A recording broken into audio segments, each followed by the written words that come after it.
Hi, you are watching Pinoy Scoop, your daily entertainment news channel in the Philippines.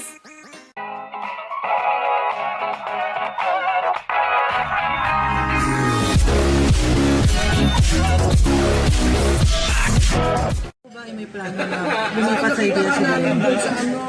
Well, okay, the truth is, contract is expiring. Almost 18 years. Alam mo, hindi pa namin napapag-usapan ng manager ko. Hindi pa kami.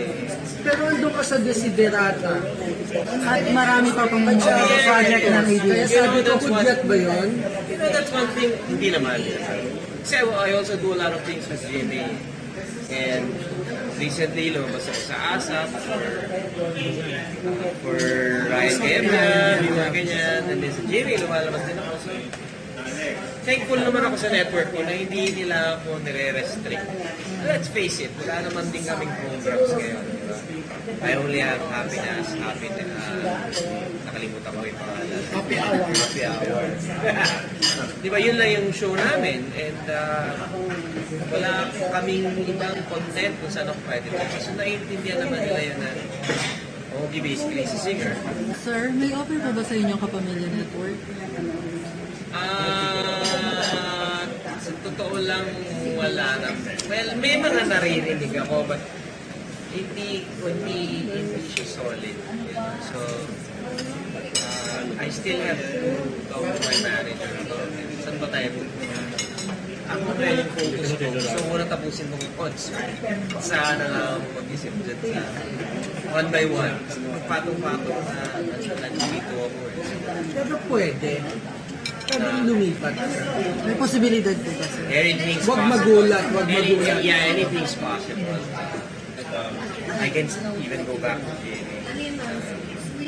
But, syempre, Or stay with TV. ang feeling ko kasi, after 3 years being a TV5, we weren't able to accomplish what we were supposed to accomplish. I for myself. So, alam niyo naman yung nangyayari. So, parang kung iniwan ko lang yun ng gano'n, there's a big part of me saying sige pa, baka kaya pa naman. Grand finals ba yung board? Yes. So, however, pero kung hindi na kaya, wala na, di ba? It's time to move on. I don't want to base my decision on anything else, but where am I needed? Pero sir, did you enjoy po yung performance with ASAP Stars, with Kapamilya Artists? Sobra kasi iba talaga sila gumawa ng production number. I have to give it to ABS-CBN.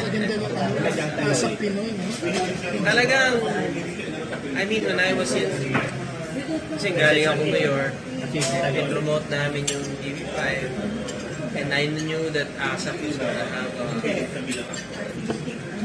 concert there. Parang 2 weeks, gano'n. Tapos 2 months ago, sold out na. As excited na lahat ng mga tao. Yun na, mayaya siya kasi, wow. Tapos may orchestra pa yata. Ay, hindi, sorry. May banda yata. Parang, ang galing lang. Ang galing nung foresight, ang galing appreciate yung tanggap ng audience nila. So, nakabibilib ako. So sir, naiisip niyo po in the future na pwede ulit maulit yun at kasama na po kayo sa ASAP? Hindi ko alam. Hindi ko masabi. Kasi, alam mo, God bless those guys who keep tweeting me na bagay na bagay kayo dyan. Ganun. Ang dami ko natatanggap na gano'n. I mean, that's all very nakatabahan ng puso. Lalo na nung after yung tribute kay Mr. Star. Pero, hindi ko pwedeng pabayaan din yung mga responsibilities ko.